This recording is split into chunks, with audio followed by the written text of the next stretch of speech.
Oh, for your trouble. Oh, thank you. Okay. What would you give in exchange for your soul? What would you give? What would you give? What would you? The origin of Halloween is the devil's birthday. That's where it came from. It's celebrating the devil's birthday, and you can see that in all the costumes that are all about violence, blood running, teeth. I mean, why would we want to look like the devil? It's the devil's birthday, and that's where it began.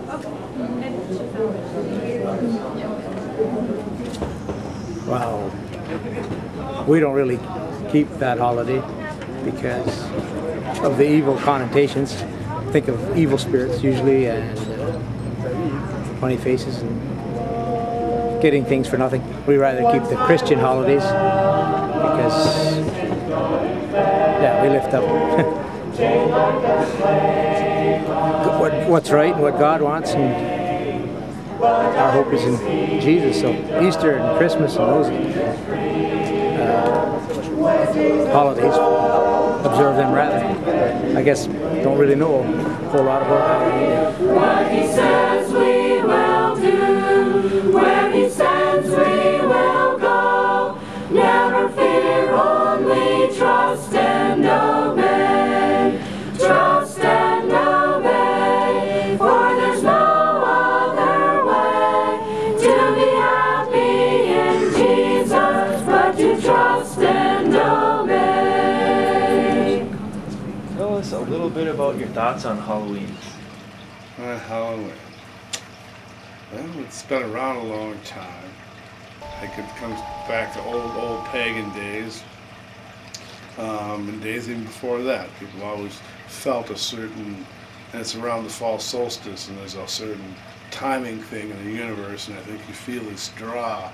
I've always heard in the Gaelic tradition that the separation between the worlds, the veil between our two worlds is thinnest at this time of year, at All Hallows Eve and All Saints Day and All Souls Day. And I think it's an opportune time, during that time, to be aware of your loved ones who have left, and if you haven't had communication in some sort, I think this time of year can maybe bring it about. Okay.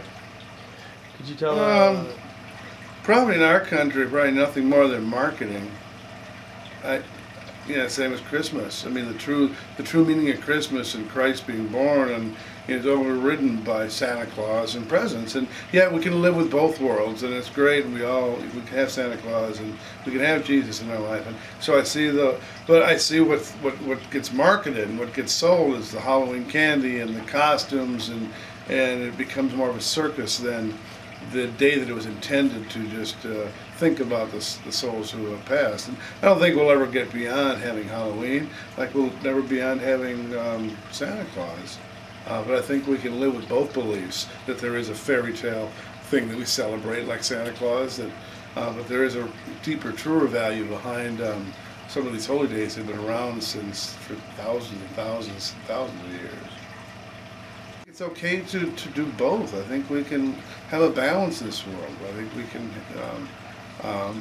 but believing in, and I think going more back to our roots sometimes of like looking at All Souls Day, is to really look at who's died in our family and think about them and prepare for that day and have a balloon lift off, do something different for All Souls Day. And we still do the traditional Halloween, but make it a celebration. Same with St. Patrick's Day. It's done in this country is a mockery to what it was done in Ireland. It's a holy day in Ireland. And in this country, it's just a day to get drunk and get stupid. And so there's a big difference in these countries and what a holy day is and what a holy day isn't.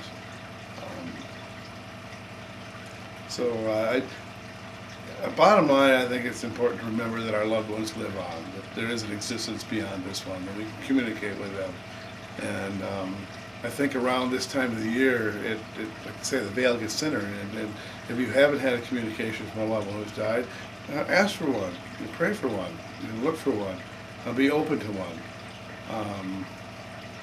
I remember someone saying to me once, a bereaved dad, that you see all this RIP. In the past, it was always scary. It's always red. Looks like a graveyard and scary. But now kids today are putting it on their cars. When a child dies in high school, they're putting RIP, rest in peace. But I recently talked to a dad whose son died, and he told him, I hope you don't rest in peace. I hope you still are active and will get back to me. I thought that was kind of an interesting outlook on rest in peace. I like that. They granted the funding to continue it on, and it's a great success. Oh, that's great. It's good to see you explore.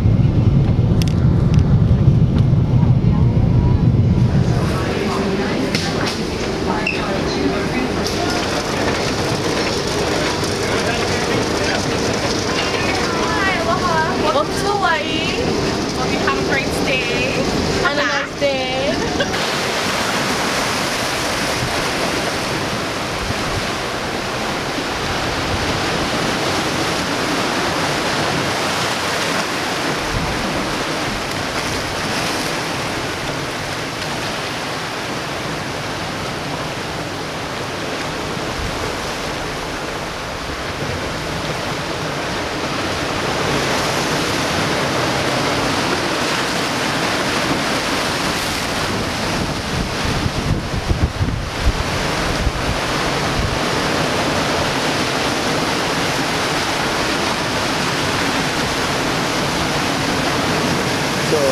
What were you saying about Halloween?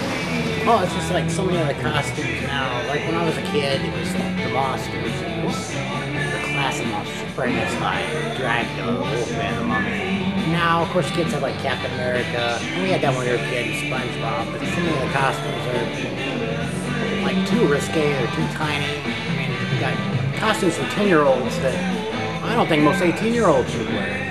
You know, and it's just, I like the classic monsters, what Halloween should be. Now it's just like it's one big skin fest. And it's just, I don't know, I think it's kind of lost its spirit of what it used to be.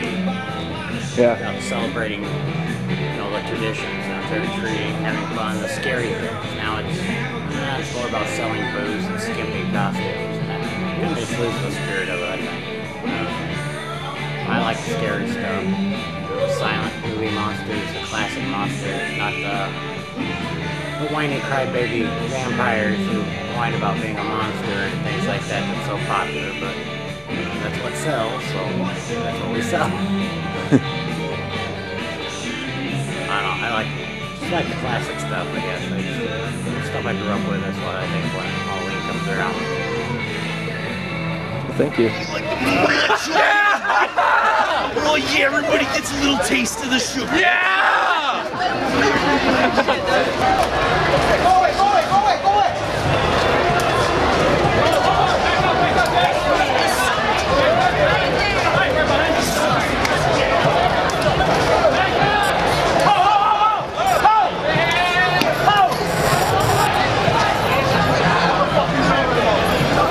I'm on the fucking road. I'm on the fucking road.